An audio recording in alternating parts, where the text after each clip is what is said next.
अगर आपको हमारे सोच और हमारी विचारधारा के साथ प्रॉब्लम है तो 1 to 1 आमने सामने टीवी पे लोगों के सामने लड़िए। ये पीठ पीछे वार करके किसी के घर में घुस के क्या दिखा रहे हो आप?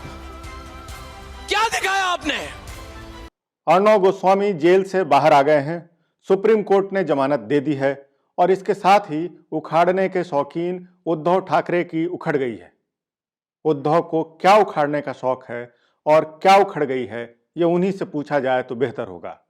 खैर, बाहर आने के साथ ही अर्णव ने महाराष्ट्र के मुख्यमंत्री उद्धव ठाकरे को फिर ललकारा है। अर्णव ने चुनौती दी है कि हिम्मत हो तो फिर गिरफ्तार करो, वो डरने वाले नहीं हैं। अगले 11 से 12 महीने में राज्य के, भारत के हर राज्य में, हर प्रांत में रिपब्लिक नेटवर्क अपनी भाषा में हम लॉन्च करने वाले हैं।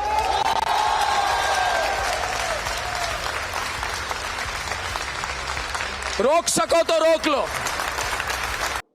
सुप्रीम कोर्ट में अर्णव की जमानत अर्जी का महाराष्ट्र सरकार के वकीलों ने जोरदार विरोध किया। उद्धव सरकार की तरफ से कपिल सिब्बल नेतृत्व कर रहे थे। कपिल सिब्बल कांग्रेस के बड़े नेता हैं, केंद्र में मनमोहन सरकार के दौरान ताकतवर मंत्री थे, काफी विवादित भी, मीडिया को डराया धमकाया भी करते थे।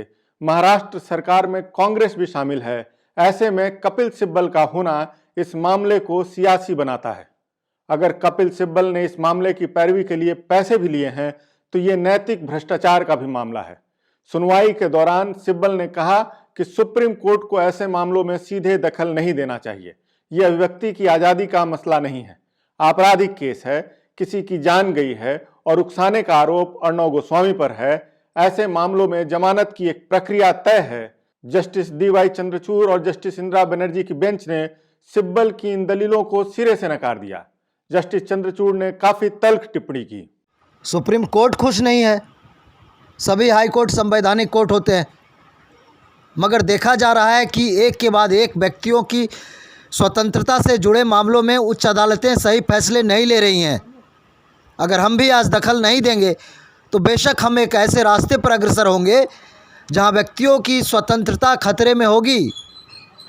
जिन लोगों को कसना है, क्या उनके साथ हमारी राज्य सरकारें इस तरह का बर्ताव करेंगी? अगर आपको चैनल नहीं पसंद है तो मत देखिए। अगर राज्य सरकारें नागरिकों को इस तरह टारगेट करेंगी तो फिर हमें सुप्रीम कोर्ट की मौजूदगी का एहसास कराना होगा। जस्टिस चंद्रचूड़ की इन बातों से जाहिर होता है कि मसला कितना गंभीर है। बहुत से लोगों को लगता है कि अर्णव के खिलाफ कार्रवाई अन्वय नाइक के मामले में की गई है। ये बात बेतुकी बात है। 2 साल पुरानी फाइल इसलिए खोली गई क्योंकि अर्णव ने उद्धव ठाकरे पर हमला बोला था। अर्णव ने उद्धव के साथ कांग्रेस अध्यक्ष सोनिया गांधी के मान सम्मान को भी ठेस पहुंचाई थी, उनके रसूख को चुनौती दी थी। अर्णव के खिलाफ महाराष्ट्र सरकार ने बड़े बड़े वकील उतारे थे। उनकी कोशिश थी कि किसी भी तरह से अर्णव की जमानत न हो ताकि उन्हें सरकार की ताकत का एहसास कराया जाए। मैदान में कपिल सिब्बल यूं ही नहीं उतरे थे। इसलिए बात किसी अपराध और आरोपी की नहीं बल्कि राज्य सत्ता के इस्तेमाल की थी। किसी पत्रकार या मीडिया संस्थान के हमलों से आहत होकर उसका दमन करना फ्री स्पीच पर सीधा हमला है, व्यक्ति की स्वतंत्रता पर हमला है और इसकी इजाजत किसी भी सरकार को नहीं दी जा सकती है। यहां पर कांग्रेस के नेता और कार्यकर्ता ये दलील दे रहे हैं कि मामला फ्री स्पीच का नहीं था। बहुत से पत्रकार भी ऐसा कह रहे हैं कि अर्णव की गिरफ्तारी को फ्री स्पीच से जोड़ना सही नहीं है। दरअसल ये बचकानी बात है। ये हम सब जानते हैं कि सरकारें कैसे काम करती हैं। किसी को फंसाने के लिए सरकारों के पास 2 बहुत ही कारगर हथकंडे होते हैं। नए आपराधिक मामले दर्ज किए जाते हैं या फिर पुराने दर्ज आपराधिक मामलों की जांच तेज की जाती है, पुरानी फाइलें खोली जाती हैं। अर्णव के मामले में भी यही हुआ है। हम अपनी निजी खुन्नस या सियासी रंजिश के चलते भले ही ये कह दें कि मामला उकसाने का था, धोखा देने का था, पैसा दबाने का था, लेकिन इससे ये बात सच नहीं हो जाती। बात तो यही सच है कि उद्धव ठाकरे, कांग्रेस और शरद पवार तीनों अर्णव की बातों से बहुत ही आहत थे। उन सभी ने सोच समझकर योजना के साथ ये फाइल खुलवाई ताकि अर्णव को गिरफ्तार किया जा सके, उन्हें सलाखों के पीछे ढकेला जा सके, कानून का भय दिखाकर चुप कराया जा सके। यहां बात सिर्फ अर्णव की नहीं है। जिस तरह कंगना के घर पर बुलडोजर चलाया गया वह भी एक बेहद घटिया और बेतुकी हरकत थी। एक व्यक्ति, संस्थान और सरकार में बहुत अंतर होता है। इस अंतर को हम कंगना, अर्णव और उद्धव के जरिए समझ सकते हैं। कंगना सिर्फ एक व्यक्ति है। यह सही है कि कंगना के पीछे बीजेपी का हाथ है, फिर भी उसकी हैसियत एक व्यक्ति से अधिक नहीं है। कंगना सिर्फ बोल सकती हैं, किसी के खिलाफ या पक्ष में अपनी राय रख सकती हैं, चीख सकती हैं, चिल्ला सकती हैं, गाली दे सकती हैं। सेलिब्रिटी हैं तो उनकी बात कुछ लोग सुनेंगे भी, लेकिन इससे अधिक की उनकी हैसियत नहीं है। वो चाह कर भी किसी के उत्पीड़न के लिए सत्ता तंत्र का इस्तेमाल नहीं कर सकती। कंगना से एक पायदान ऊपर अर्णव गोस्वामी हैं। उनके पास एक मीडिया संस्थान की ताकत है। उसके जरिए वो रोज किसी को भी ललकार सकते हैं, पक्ष या फिर खिलाफ माहौल बना सकते हैं। ऐसा बहुत से लोग करते हैं। एनडीटीवी के एक मैनेजिंग एडिटर तो हर रोज बीजेपी और सरकार के खिलाफ यही काम कर रहे हैं। आज से नहीं, पिछले कई साल से माहौल बना रहे हैं।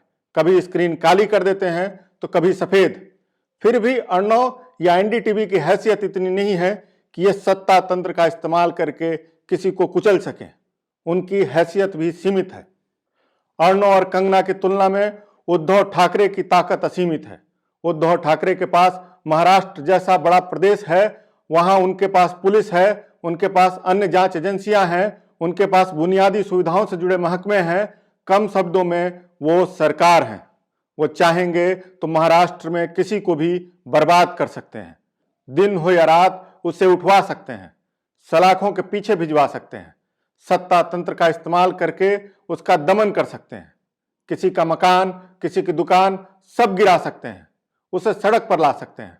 मतलब उद्धव की ताकत के आगे अर्णव और कंगना दोनों की कोई हैसियत नहीं है। उद्धव ने यही ताकत दिखाई है। कंगना की बातों से आहत होने के बाद उन्होंने अपने सरकारी तंत्र का इस्तेमाल करते हुए उसके मकान पर बुलडोजर चलवा दिया। अगर उद्धव सत्ता से बाहर होते तो क्या ऐसा कर पाते? यकीनन ऐसा नहीं कर पाते। वो अधिक से अधिक शिव सैनिकों को उकसाकर उसके मकान पर तोड़फोड़ करवा सकते थे, और ऐसा करते तो उनके खिलाफ आपराधिक मुकदमा दर्ज किया जाता। खुद उद्धव ठाकरे पर दंगा भड़काने से लेकर शिवसेना की पत्रिका सामना के जरिए लोगों के मान सम्मान को तार तार करने के 23 आपराधिक मामले दर्ज हैं। अर्णव के मामले में भी उद्धव ने यही किया। 2 साल पुरानी फाइल खोली और फिर गिरफ्तार करा दिया। यह शुद्ध तौर पर दुश्मनी का मामला था। कुछ समय पहले तक ये दोनों एक ही कैंप में थे। शिवसेना और बीजेपी तब साथ थी। उद्धव को अर्णव की हरकतों से कोई शिकायत नहीं थी। तब वो भी सत्ता में थे। जब फाइल बंद की गई तब उद्धव चुप रहे। तब कानून की चिंता क्यों नहीं सता रही थी? इसलिए आज जो भी कानून की दलील दे रहे हैं, दरअसल वो राजनीति कर रहे हैं। राजनीति में अक्ल और आंख पर पर्दा पड़ जाता है और साजिशें नजर नहीं आती। इसलिए सुप्रीम कोर्ट ने अर्णव को जमानत देकर बड़ा काम किया है। उससे भी बड़ा काम यह है कि उसने हाई कोर्ट्स को कहा है कि वो अपनी संवैधानिक जिम्मेदारियों का पालन ईमानदारी से करें, लोगों के अधिकारों की रक्षा करें, उनकी आजादी की रक्षा करें। सरकारों को यह संकेत दिया है कि उनकी मनमानी नहीं चलेगी। अगर सरकारें और सत्ता तंत्र पर बैठे लोग दूसरों को फंसाने की साजिश रचेंगे तो सुप्रीम कोर्ट चुप नहीं बैठेगा। अब इसी आधार पर सुप्रीम कोर्ट को फ्री स्पीच से जुड़े अन्य मामलों में भी त्वरित कार्रवाई करनी चाहिए। ऐसे अनेक मामले हैं जो अभिव्यक्ति की आजादी से जुड़े हैं, लेकिन एफआईआर में कुछ और ही दर्ज है। अदालत को उन सभी मामलों में बंद बुद्धिजीवियों और पत्रकारों की रिहाई की राह आसान करनी चाहिए। कानून का राज तो तभी कायम होगा जब ऐसे सभी लोग आजाद होंगे। इस वीडियो में इतना ही। अगर ये वीडियो आपको ठीक लगा तो इसे लाइक और शेयर जरूर कीजिएगा। अगर हो सके तो बोले भारत को सब्सक्राइब भी कीजिए। जब आप इसे सब्सक्राइब करेंगे तो स्क्रीन पर एक घंटी दिखाई देगी, उस घंटी पर क्लिक जरूर कीजिएगा। इससे आपको हमारे नए वीडियो की सूचना मिलती रहेगी। नमस्कार। इस वक्त तक एक बार भी आपने माफी नहीं मांगी।